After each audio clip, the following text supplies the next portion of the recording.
Bonjour à tous. Aujourd'hui, je vais vous parler des embouteillages, de la congestion, des bouchons. Les mots qui sont devenus tellement familiers dans notre vie quotidienne. Et pourtant, les impacts de ces mots sont dramatiques sur notre société, sur nos vies, sur notre économie. Savez-vous qu'on perd 135 heures par an par automobiliste en France, 17 milliards d'euros au niveau d'économie nationale sont perdus dû à la congestion routière. Pour les grandes métropoles et les territoires transfrontaliers comme Metz ou Lille, on estime à 40% l'augmentation des trajets domicile-travail, du temps de trajet. Cela impacte énormément l'économie. Par exemple, la métropole européenne de Lille estime l'impact sur son territoire à 1,4 milliard d'euros par an. Mais ce n'est pas que les chiffres financiers. On parle aussi de la qualité de nos vies, de l'environnement et aussi de santé publique. En fait, vous savez peut-être qu'il y a 47 000 morts prématurées par an en France due à la pollution. Et cette pollution, majoritairement due au transport et aux embouteillages, car c'est les particules fines générées par les pneus qui sont la cause principale de ces particules fines. Et cet impact ne cesse pas à augmenter, car dans quelques années, on va perdre encore 6 mois d'espérance de vie. Alors, les causes de ce phénomène, de ce comportement, met en lumière les schémas comportementaux et sociétaux, mais aussi les schémas organisationnels qui sont enracinés. En fait, on part au travail en même temps. Le transport en commun coïncide avec les horaires de transport individuels des automobilistes qui partent au travail. Et puis, l'autosolisme est très, très présent. Sur l'axe A31, Metz, Thionville, Luxembourg, on constate 62 000 trajets par jour, mais qui sont concentrés sur 4-5 heures par jour, donc les heures de pointe, le matin et le soir. Et puis avec un taux de 1,1, 1,2 d'occupation de voitures. Comment changer cette situation? Alors, 3 possibilités sont possibles. La première, c'est construire les nouvelles infrastructures, mais c'est un schéma qui est long, coûteux, et pendant les travaux, génère beaucoup de nuisances de ce type-là. Encore plus de congestion, encore plus de l'impact sur l'environnement. Deuxième choix, c'est les taxes. Un choix difficile à mettre en place et puis surtout difficile d'être accepté par les foyers à revenus modestes. Mais il existe le troisième choix, heureusement. C'est le choix de mobilité durable qui est poussé aussi par le changement de comportement de manière structurelle. Le changement, c'est pas ce qu'on aime. Les individus n'aiment pas changer. Le monde n'aime pas changer. Chacun d'entre nous participe dans la création du bouchon et pourtant, tous les jours, on continue à faire la même chose. Donc, les 3 questions qui se posent. Comment provoquer le changement au niveau individuel? Quel changement au niveau de masse il faut provoquer pour avoir un effet au niveau global? Et puis, troisième question, comment opérer ce changement? Sur la première question, c'est les études de Richard Thaler, lauréat du prix Nobel de l'économie en 2017, qui nous donne une réponse brillante. En fait, il prouve que la plupart des choix humains ne sont pas du tout rationnels.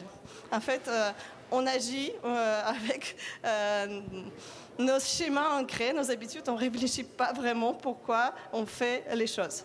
Et en fait, pour changer ça, ce qu'il propose, en fait, c'est le père de théorie de Nudge, c'est d'accompagner de manière douce, par un coup de pouce, les individus, tout en les gardant la liberté de choix qu'on fait. Donc, il nous faut trouver un nudge au niveau individuel pour provoquer ce changement. Deuxième question, quelle quel pourcentage de changement faut-il provoquer?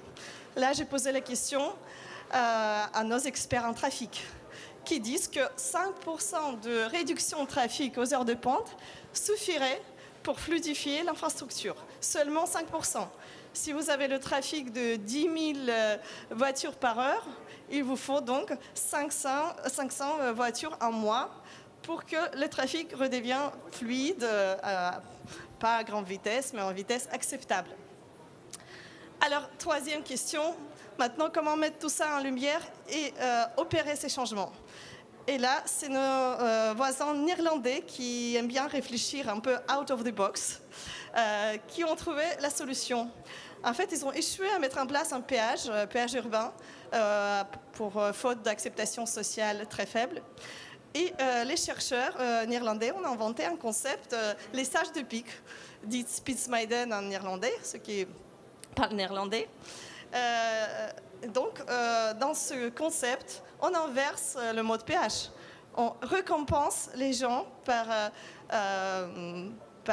les zéros, en fait, récompense monétaire, pour changement de leurs habitudes habituelles au niveau de trajet aux heures de pointe.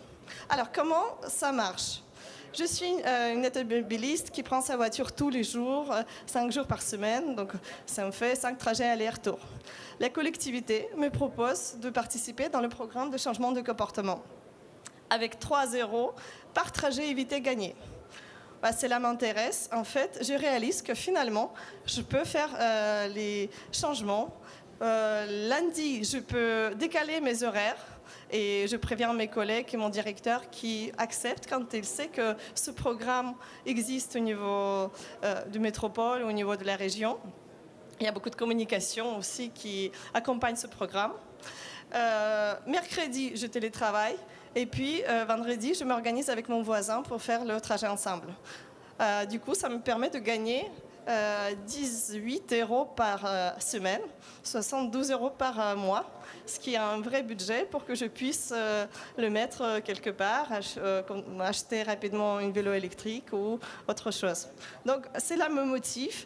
Et puis, en plus, je peux comparer mes performances avec mes voisins. Donc, ce programme me plaît. Et en plus, il s'agit de projets un peu technologiques, car je mets dans ma voiture un traceur qui permet d'enregistrer les trajets et de les valider. Cela évite aussi les fraudes sur ce type de programme quand il s'agit de l'argent public, bien évidemment. Donc ce type de projet a été mis en place dans plusieurs villes de Pays-Bas, et notamment Rotterdam a réussi à réduire la congestion de 6%. Donc en moyenne, 40% de personnes participent tous les jours dans ce programme d'évitement, parmi les participants recrutés. Et ce qui est intéressant, c'est qu'après l'arrêt du programme, les gens continuent à suivre les nouveaux schémas comportementaux. Donc il y a 85% des gens qui continuent à éviter les bouchons, car finalement, ce n'est pas si bien que ça, rester bloqué dans les bouchons. Donc ce type de projet est rapide à mettre en place, contrairement à la construction de nouvelles infrastructures ou les péages.